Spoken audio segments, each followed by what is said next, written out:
Once you're done constructing your donut, the last step is painting it with Mod Podge.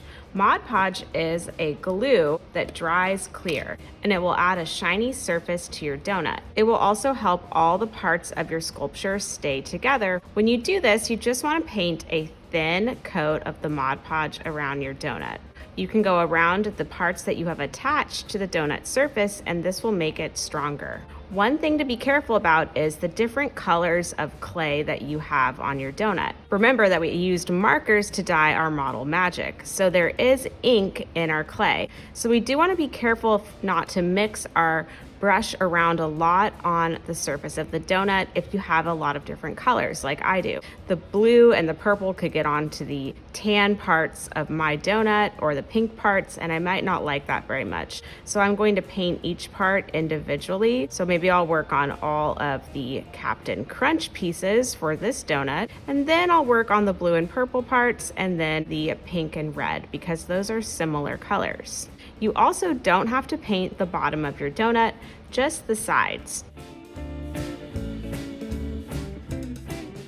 I think I've covered all the surface that I can with the Mod Podge. Remember, this should dry clear and it will add a realistic look, like the frosting has a little bit of shine to it or a glazed look. Make sure the piece of tape with your name on it and your class code is on the bottom of your donut, and you can put it on your class's tray to dry. Then put the lid on the Mod Podge and make sure you put the brush in the dirty brush cup at the sink to soak. So to start our donut box, let's start by labeling the different areas of the box. That way it's easier when you start to decorate it. On the inside of the box, the area that will be inside, you can tell that the paper is a little bit more smooth and matte. There's no shiny finish to it. The outside has a little bit of shine to it. So we're going to label on the inside that has no shine. So this part at the top, we're just going to write top. This is the little flap that is the opening of the box. Then we're going to move down below the clear opening, and we're going to put that this is the back side. Next to that, this is the right side, part 1. I'm going to just write a number 1 there. This is the left side, part 1. We're only putting labels on the areas that are going to show when you fold it together. So these two pieces are going to be on the inside. You can choose to color them, but they won't really show up once the box is folded. This area here is the bottom. These two sides will be inside the box, so we're not going to label those. We're going to skip and move down. This is the right side, part 2. I'm going to put a number 2 there, and the left side, part 2. Then here we have the front side. So let's see how to fold this now, so then you can get an idea of how you want to decorate it. The boxes already come with some creases on them, but it's a good idea to fold over those creases and make them a little bit easier to work with. First, we're going to take the two sides next to the bottom part of the box. We're going to fold them in towards each other and so that they kind of stand up like this. And then we're going to take the two right side parts. We're going to pull them together. You can see on here that there's a little cut. This shape fits inside of the cut and holds that side together. So then we would do the same thing here. Put this part inside the cut to make the left side. And now you can pretty much see how your box is. When you close this, these two sides go inside between these two pieces of the box. So they aren't seen on the outside. And then the top flap can just sit inside.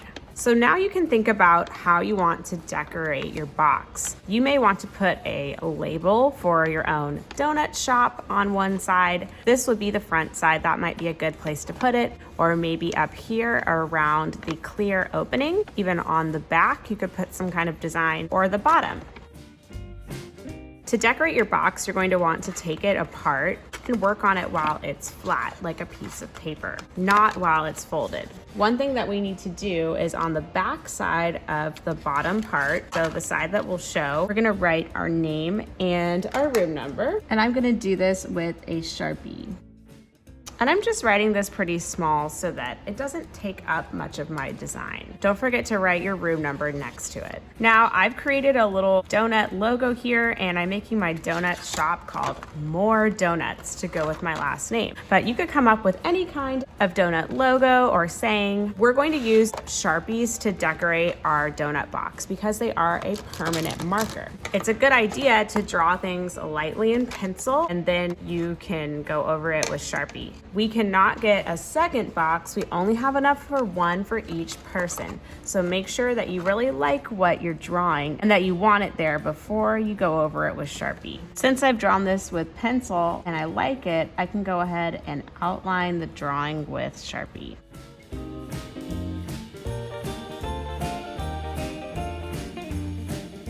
You can also go ahead and color in the shapes that you have with Sharpie too. Sharpie's the best thing to use on this kind of paper because we can see that it has a little bit of a shiny surface. Other materials that aren't permanent could smudge and you wouldn't be very happy with your design.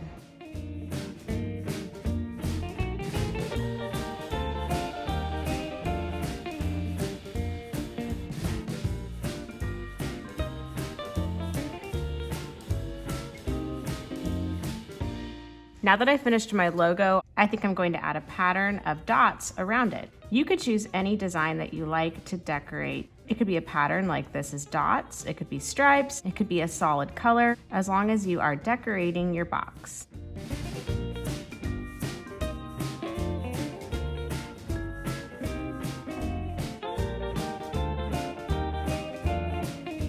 I decided to make my top black and white and then the sides pink and blue. And then I wrote a slogan for my donut shop that says, "The more donuts in life, the better." Remember, if you're going to draw something or write something, it's a good idea to draw it with pencil first. Make sure you really like where it is, and then you can go over it with Sharpie because we can't erase the Sharpie and we only have one box. So now I can put this together. So I'm gonna make these creases and then put my box together.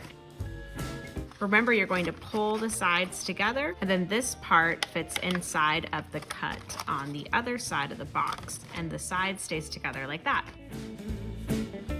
Once your box is all put together and your name and class code are on the bottom, then you can put your donuts inside. You can take the tape off of your donut once it's inside your box because then we'll know who it belongs to.